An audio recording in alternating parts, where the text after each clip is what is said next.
Olá pessoal da turma PGC 311. Hoje temos um vídeo muito especial falando sobre as questões relacionadas à eletricidade, os conceitos de diferença de potencial elétrico, corrente elétrica, resistência elétrica, capacitância e tudo isso relacionado a este assunto muito importante para estudarmos. Espero que tenham um bom estudo e até lá! Então, estamos iniciando nosso estudo da eletricidade. Vamos começar pela diferença de potencial elétrico, que é igual ao campo elétrico vezes o deslocamento, a distância entre o ponto onde o campo elétrico é aplicado. Tá? E o que significa essa diferença de potencial? É a energia que impulsiona as cargas elétricas a se moverem. Observem na figura a pilha exercendo o movimento das cargas elétricas. Podemos acionar, por exemplo, a lâmpada, como você vê agora. E de onde vem essa energia da pilha ou de uma bateria? Vem de reações químicas que vocês vão estudar mais para frente, numa disciplina chamada fisicoquímica. A simbologia da DDP lembra a ideia da pilha ou bateria. É mais usada a da esquerda.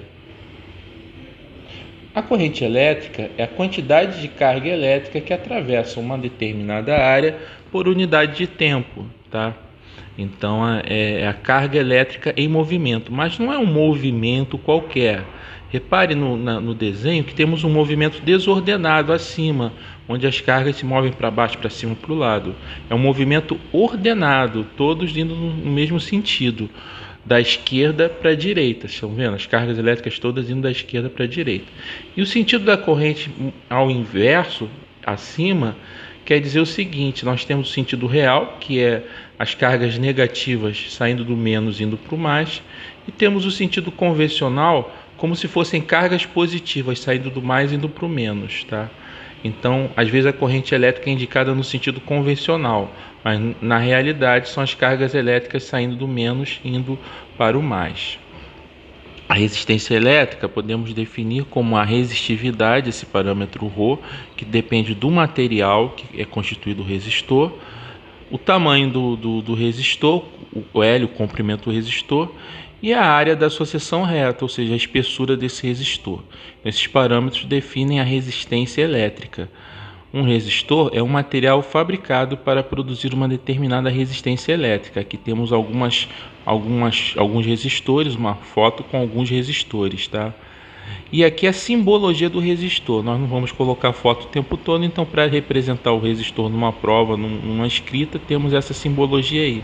Utilizo mais a de cima, tá? Mas o que significam essas cores aí, essas faixas coloridas no resistor, pintadas no resistor? É enfeite? Para que serve? Elas servem, na verdade, para identificar o valor do resistor. Observem esse exemplo. Primeira faixa marrom, segunda vermelha, terceira dourada, quarta prateada. Olhando a tabela, marrom 1, vermelho 2, dourado 0,1. Então pego 12, multiplico por 0,1, vai dar 1,2. E a última faixa representa a tolerância. Olha lá embaixo, prateado 10%. Então 1,2 ohms, mais ou menos 10%. Tá? Então temos a lei de Ohm, que relaciona esses três parâmetros que vimos: resistência elétrica, DDP e corrente elétrica. A resistência é igual a DDP dividido pela corrente. Por que isso? Vamos ver pela segunda fórmula da direita. A corrente elétrica aumenta à medida que a DDP aumenta, que a DDP é a causa da corrente elétrica. E a corrente elétrica diminui à medida que a resistência elétrica aumenta, porque a resistência limita a corrente elétrica. Perceberam como é tranquilo, como é fácil? Tão fácil que quem vê ri. Olha a fórmula de baixo. Ó. Quem vê ri. Potência elétrica é P igual a V vezes I, a DDP vezes a corrente elétrica. Isso determina a quantidade de energia elétrica que é dissipada por unidade de tempo. Então, a forma prática de se calcular a potência elétrica é DDP vezes a corrente elétrica. Ah, professor, mas e se eu não tiver a DDP? Se eu tiver só a corrente? Se eu não tiver a corrente elétrica, se eu só tiver a DDP e a resistência, como é que eu calculo? Então, você pega a fórmula da potência, substitui a corrente elétrica definida pela fórmula da lei de Ohm na fórmula da potência, como vocês estão vendo aí. Então fica V vezes V sobre R, ou seja, V ao quadrado sobre R. Então você determina a potência elétrica diretamente por essa fórmula, dependendo da DDP e da resistência elétrica. Professor, e se eu tiver só corrente e resistência? Mesma coisa, você pega a fórmula principal, V vezes I, usa a da lei de Ohm, V igual a R vezes I, onde tem a DDP você coloca R vezes I, R vezes I vezes I, então fica I ao quadrado. Então potência igual a R vezes I ao quadrado. Então você tem mais outra fórmula para calcular potência. Vamos relembrar essas três fórmulas então que podemos usar para calcular potência? A principal, V vezes I, R vezes I quadrado ou V ao quadrado sobre R. Então, a partir de qualquer uma dessas três fórmulas, você pode calcular a potência elétrica. Ou calcular algum parâmetro se você já tiver a potência elétrica.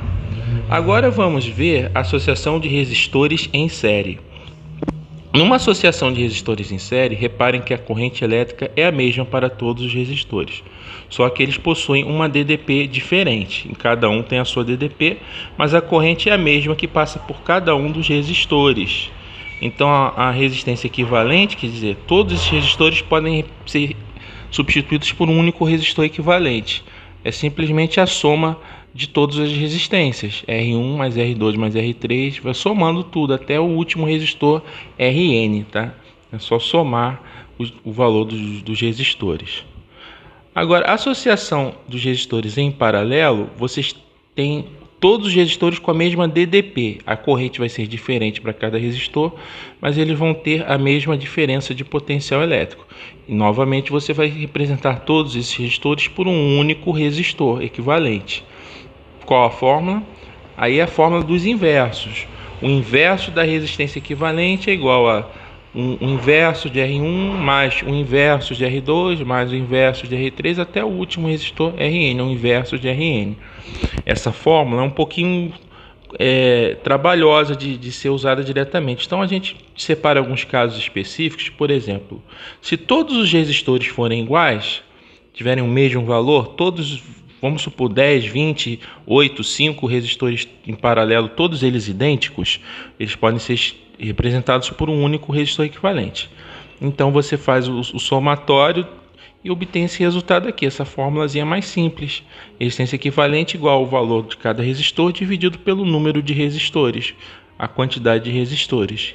Então, quando você tem resistores em paralelo, todos iguais, você pode fazer isso. Agora, quando você tem a associação de apenas dois resistores em paralelo, novamente voltamos à fórmula principal e temos que reduzir essa soma de 1 sobre R1 mais 1 sobre R2 a um único denominador. Para isso, eu vou considerar o produto de R1 por R2. Então, eu chego a um denominador comum. Simplificando a fórmula, fica resistência equivalente igual ao produto de R1 por R2 dividido por R1 mais R2. Então, quando nós temos apenas dois resistores em paralelo, a resistência equivalente vai ser o produto dividido pela soma, tá? Agora nós vamos ver a capacitância e os capacitores. A capacitância é a carga elétrica acumulada entre as placas condutoras dividido pela sua DDP. E o capacitor acumula energia, representado pela letra W. É CV ao quadrado sobre 2. Ele armazena energia por quê? Porque você aplica uma DDP em duas placas condutoras paralelas, separadas por um meio isolante, ocorre uma distribuição de cargas até que tenha a mesma DDP aplicada no capacitor entre as placas condutoras. Então ele armazena essas cargas elétricas entre as placas condutoras do capacitor. Isso é bem interessante, tem várias aplicações tecnológicas a ser feito, tá? A simbologia dos capacitores, primeiro vamos considerar os capacitores não eletrolíticos. Quer dizer não eletrolíticos? São capacitores que não possuem polaridade, ou seja, as duas placas condutoras são idênticas. Eu posso ligar a primeira placa tanto no positivo quanto no negativo, tanto faz, tá? Aqui temos uma foto com capacitores não eletrolíticos. Vocês vejam que não tem distinção entre os terminais, ou seja, as placas condutoras são idênticas. Estes capacitores que vocês estão vendo são de poliéster e os menorzinhos de cerâmica. E temos os capacitores eletrolíticos, onde as placas condutoras não são idênticas, elas são de materiais diferentes, de modo que você tem que ligar a primeira placa na figura ali no positivo e a segunda no negativo. tá? Então pode usar uma dessas duas simbologias, tá? E vamos ver a foto de alguns capacitores eletrolíticos. Notem que a faixa na lateral indica o terminal negativo, tem um sinal de menos, ó, o retângulozinho representa o sinal de menos, indicando qual é o terminal que está ligado à placa negativa e, por consequência, o outro terminal está ligado à placa positiva. Então, esses são capacitores eletrolíticos, tá, gente? Bom, podemos também associar os capacitores. Primeiro, vamos ver a associação de capacitores em paralelo. Como vimos nos resistores, nos capacitores em paralelo, eles têm a mesma DDP. Só que a fórmula é o contrário da fórmula dos resistores. Para os capacitores em paralelo, simplesmente somamos todas as capacitâncias. Capacitância equivalente igual a C1 mais C2 mais C3 e etc. Quando temos a associação de capacitores em série, todos eles têm a mesma corrente elétrica passando por eles. E aí, a capacitância equivalente você vê pela fórmula dos inversos. 1 sobre a capacitância equivalente igual a 1 sobre C1, mais 1 sobre C2, mais 1 sobre C3, até chegar no último capacitor CN, tá? E, como vimos nos resistores em paralelo, nos capacitores em série, quando são N capacitores iguais, chega-se na fórmula C equivalente igual a C sobre N, quer dizer, o valor da capacitância dividido pelo número de capacitores. E quando nós temos dois capacitores em série, nós vamos ter C equivalente igual ao produto dos capacitores dividido pela soma dos capacitores. Vamos ver agora um exemplo, vamos ver dois exemplos na verdade. Calcule a capacitância equivalente entre os pontos M e N do circuito abaixo na figura 7. Considere que cada capacitor vale 12 microfarads. 12 microfarads quer dizer 12 vezes 10 a menos 6 farads, tá? Então vamos primeiro resolver esses dois capacitores circulados aí em vermelho. Eles estão em série e são iguais. Então 12 dividido por 2 igual a 6. Aquela fórmula que eu acabei de transmitir para vocês. Fazendo os dois capacitores de baixo circulados em verde, é a mesma coisa. Os dois têm o valor de 12 microfarad. 12 dividido por 2, porque são 2, dá 6. Então chegamos aos dois capacitores. Vamos colocar o circulado em vermelho na cor vermelha e o verde na cor verde, que é o C1 e o C2. Vamos calcular agora o C3. Agora são dois capacitores em paralelo. Simplesmente somamos as capacitâncias. Cada um deu 6, 6 mais 6, 12. Então o C3 vai ser um capacitor de 12 microfarads, que ele está ali em azul no restante do circuito. Como temos no resultado final 5 capacitores em série, é só pegar o valor da capacitância, que é 12 microfarad, e dividir por 5. O resultado, 2,4 microfarad. Bem fácil, né? Agora temos o outro exercício. Determine a capacitância equivalente do circuito abaixo da figura 8, considerando que os valores dos capacitores são C1 igual a 22 nanofarad, C2 igual a 0,1 microfarad, C3 igual a 10 nanofarad e C4 igual a 0,05 microfarad. 1 microfarad é igual a 1000 nanofarad. Então, fazendo a conversão para C2 e C4, vamos ter C1 igual a 22 nanofarads, C1 igual a 22 nanofarads, C2 igual a 100 nanofarads, C3 10 nanofarads, C4 50 nanofarads. Então, fazemos primeiro o paralelo de C2 e C3. Então, em paralelo, simplesmente somamos, com capacitores em paralelo a gente soma, 100 mais 10, 110 nanofarads. E montamos a fórmula em série, que vão ter no resultado final 3 capacitores em série. Substituindo os valores, 1 sobre 22 mais 1 sobre 110 mais 1 sobre 50 igual a 1 sobre C equivalente. Reduzimos ao denominador comum, que vai dar 550. Fazendo todos os cálculos, chega-se nesse resultado final aí, 13,41 nanofarad. Tá bom, gente?